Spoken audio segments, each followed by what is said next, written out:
இப்போ இந்த small league வந்து சிம்பிளாக எப்படி வின் ஆகலாம் அப்படின்னு பார்த்தீங்கன்னா அதுக்கு சில விஷயங்கள் இருக்குது.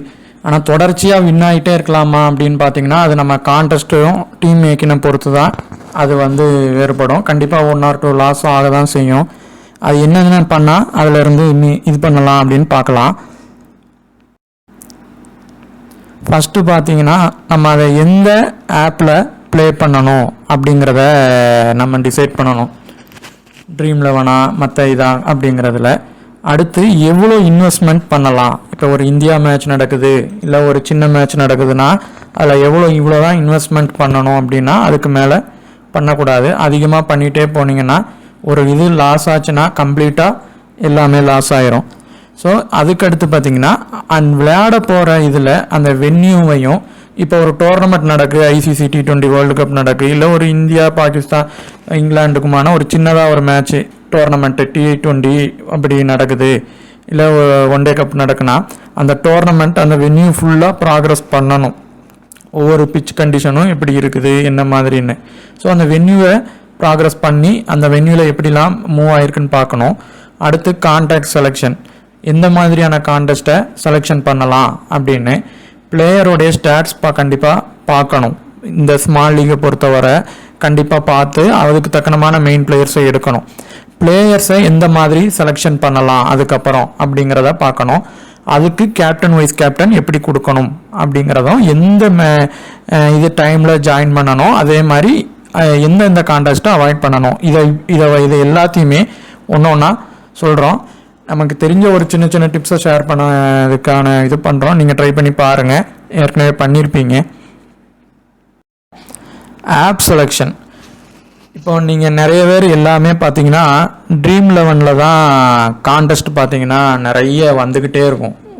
ஒரு சின்ன கான்டெஸ்ட் ப்ளே பண்ணாலும் அடுத்தடுத்து வந்து எத்தனை நாட்டனாலும் ஜாயின் பண்ணுற மாதிரியான இது வந்துக்கிட்டே இருக்கும். இங்கே வந்து போட்டி வந்து ரொம்ப அதிகமாக இருக்கும். அதனால் என்ன பண்ணுவாங்கன்னா நிறைய எக்ஸ்பர்ட்ஸ்லாம் வந்து ஸ்மால் லீகை மட்டும் வேறு இதில் வந்து ப்ளே பண்ணுவாங்க.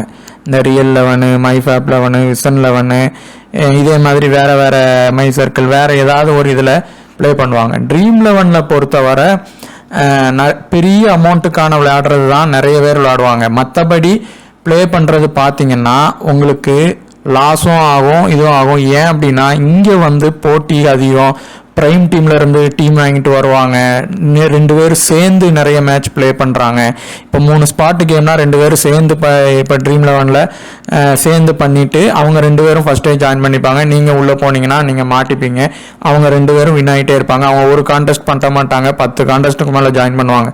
ஸோ அவங்களுக்கு 1 லாஸ் ஆனாலும் மற்றதில் வந்து 2 லாஸ் ஆனாலும் எடுத்துருவாங்க. உங்களுக்கு அந்த இதாயிரும்.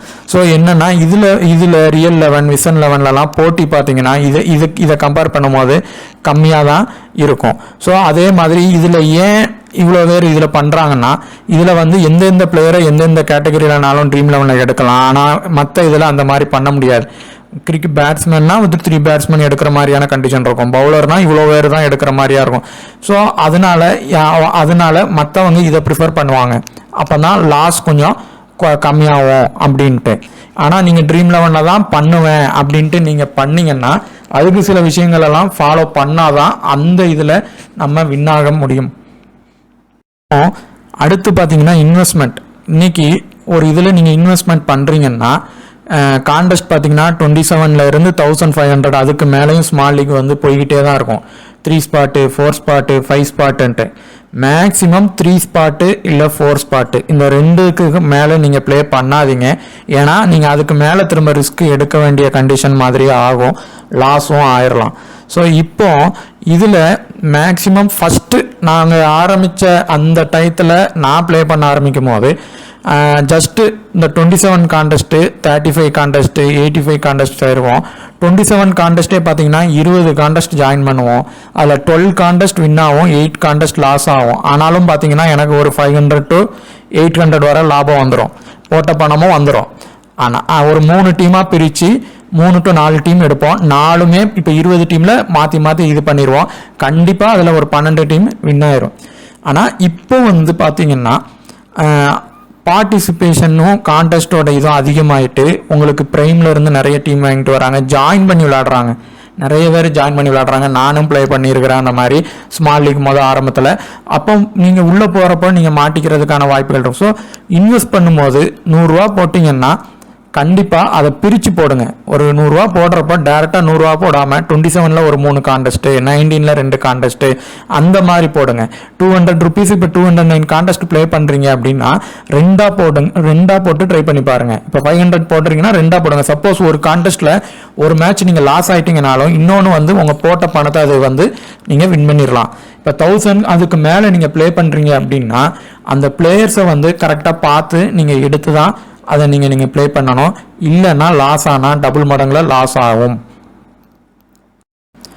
வென்யூ அண்ட் டோர்னமெண்ட் ப்ராக்ரஸ் இதை ரெண்டும் நீங்கள் பார்க்கணும். இப்போ ஒரு உதாரணத்துக்கு ICC 20 நடக்கு, IPL மேட்ச் நடக்கு, எது நடந்தாலும் அந்த வென்யூவில் ரீசெண்ட் மேட்சஸ் ஸ்கோர் இப்போ நம்மளுடைய வீடியோஸ் எல்லாமே நம்ம கொடுக்குற வென்யூ ப்ராக்ரஸ் எதுக்காக கொடுக்குறோம்னா அதை வச்சு பார்க்கும்போது அந்த பிச்சானது எப்படிலாம் மாறி இருக்கு, எப்படி மாறும், அதில் பவுலர்ஸ் எப்படி ஸ்கோர் பண்ணியிருக்கிறாங்க அப்படிங்கிறத வச்சு நம்ம அதுக்கான டீமை ரெடி பண்ணிடலாம். ஸோ அந்த இதை தான் மெயினாக நீங்கள் ஃபஸ்ட்டு பார்க்கணும். ரீசெண்ட் மேட்சஸில் எவ்வளோ ஸ்கோர் பண்ணியிருக்கிறாங்க, ஸ்கோரிங் பேட்டர்ன்ஸ் எப்படி இருக்குது. ஸ்கோரிங் பேட்டர்ன்ஸ்னால் 150க்கு கீழே எவ்வளோ இருந்திருக்கிறாங்க, 150க்கு எபோவ் மேலே எவ்வளோ அடிச்சிருக்கிறாங்க, 190க்கு மேலே எவ்வளோ அடிச்சிருக்கிறாங்க.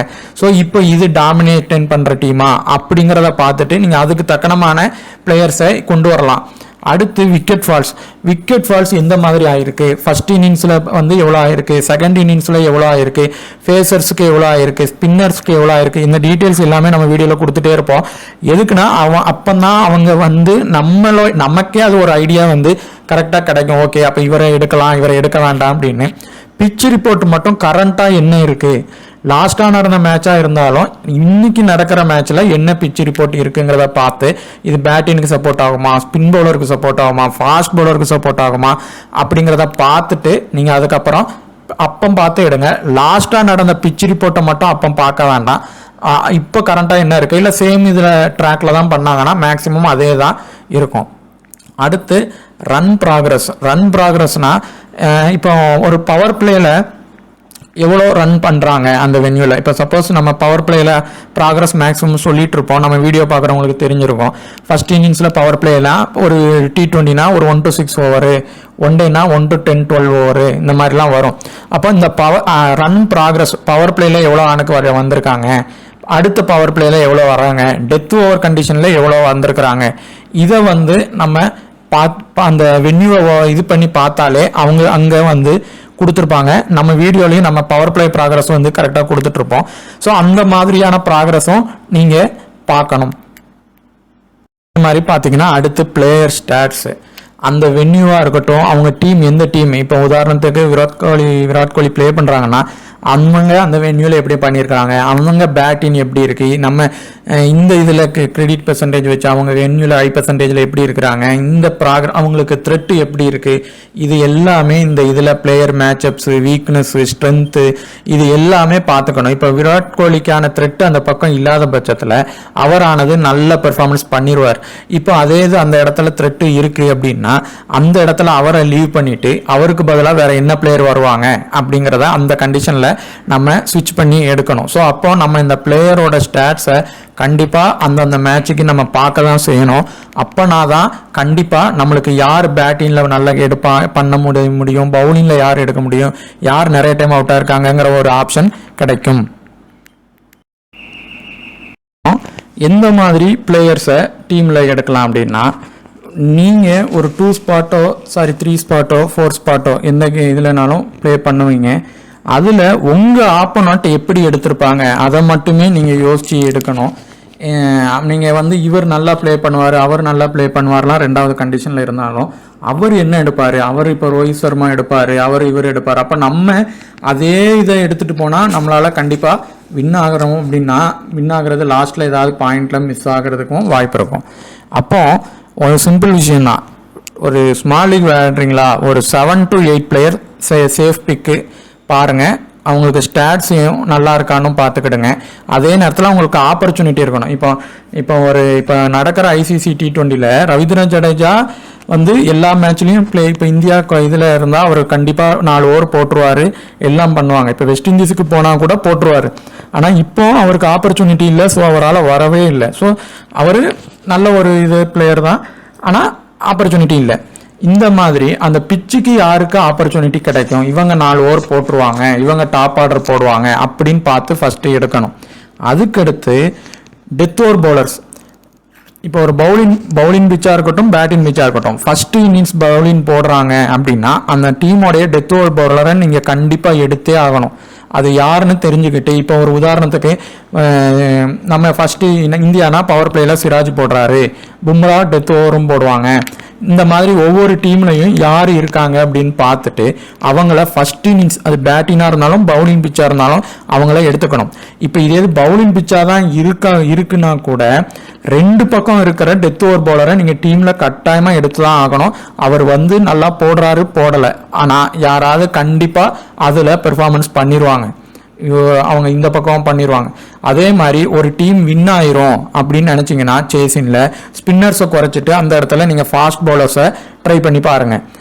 இல்லைனா பவுலிங்கோட இதை குறைச்சிடணும். இல்லை அந்த டீம் லாஸ் ஆகும்னு நினச்சிங்கன்னா ஸ்பின்னர் கண்டிப்பாக பெர்ஃபார்மன்ஸ் பண்ணுவாங்க.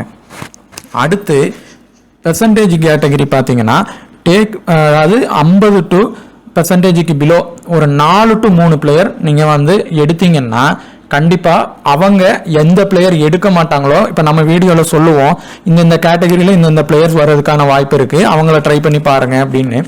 அவங்க அந்த இடத்துல எப்படி ப்ளே பண்ணுவாங்க அப்படிங்கிறத வச்சு நம்மளும் சொல்லுவோம்.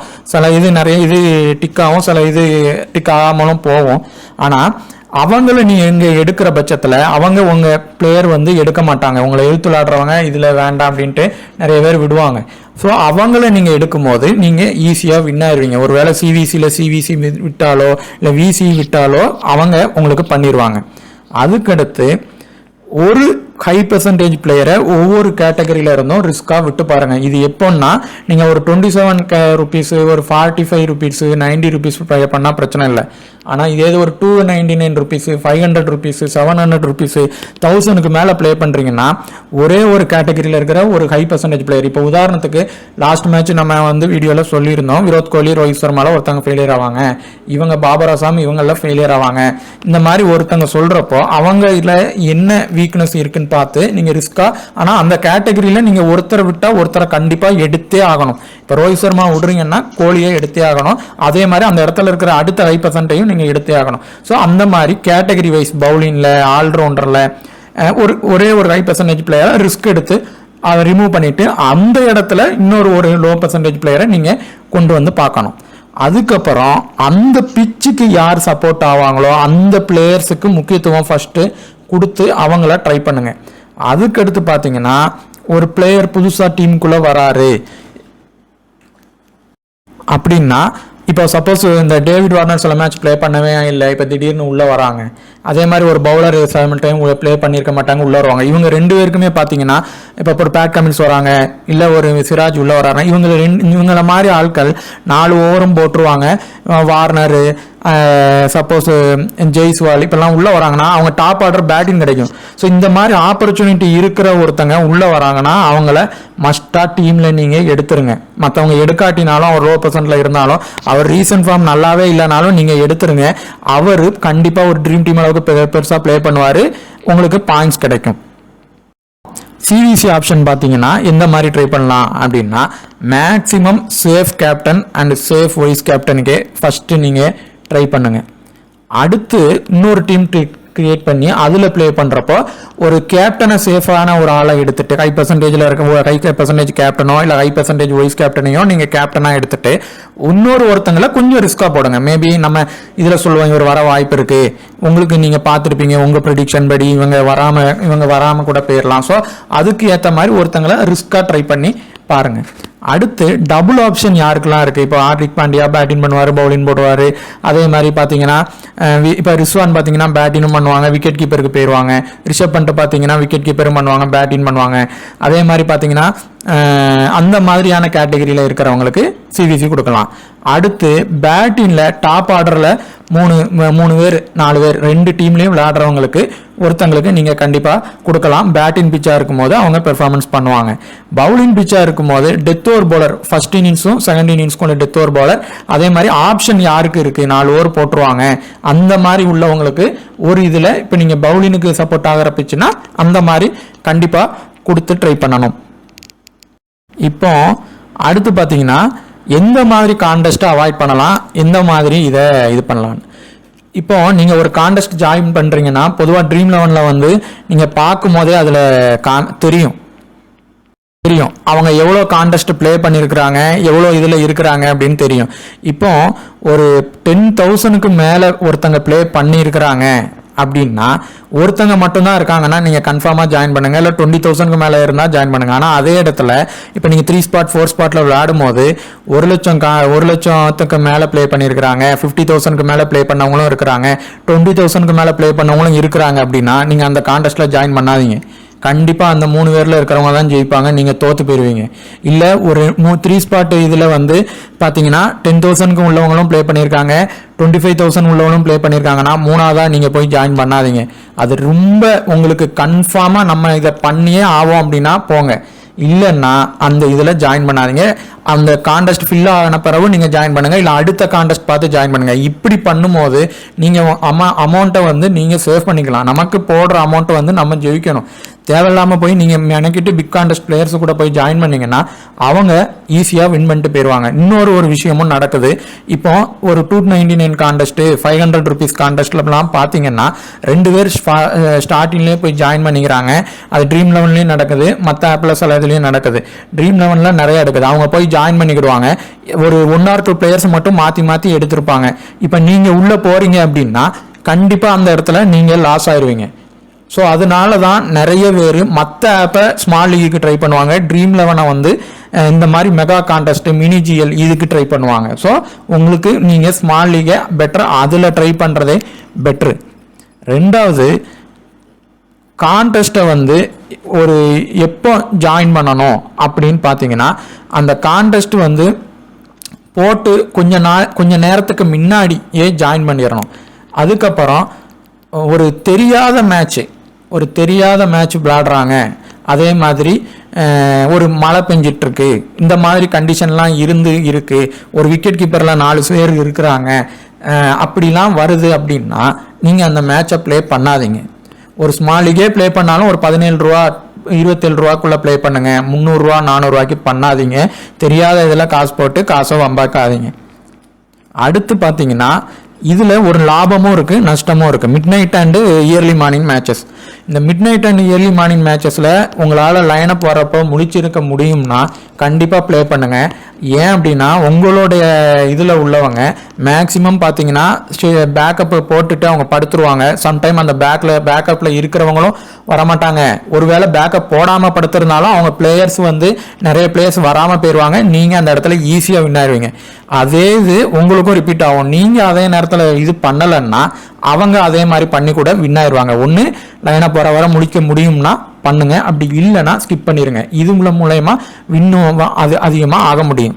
அடுத்து இப்போ நீங்கள் ஒரு கான்டெஸ்ட்டில் ஜாயின் பண்ணுறீங்க, ஒரு 27 ருபீஸோ ஒரு 150 ருபீஸோ ஜாயின் பண்ணுறீங்கன்னா நீங்கள் ஒரு கான்டெஸ்ட்டை இன்னைக்கு இப்போ இந்தியா மேட்ச் நடக்குதுன்னா இப்போ 8 மணிக்கு நடக்குதுன்னா இப்போவே நீங்கள் ஃபர்ஸ்ட் கான்டெஸ்ட்டை ஜாயின் பண்ணிடணும். அடுத்து 1 hour கழிச்சு இன்னொரு கான்டெஸ்ட் ஜாயின் பண்ணணும். அடுத்து 1 hour கழிச்சு இன்னொரு கான்டெஸ்ட் ஜாயின் பண்ணணும்.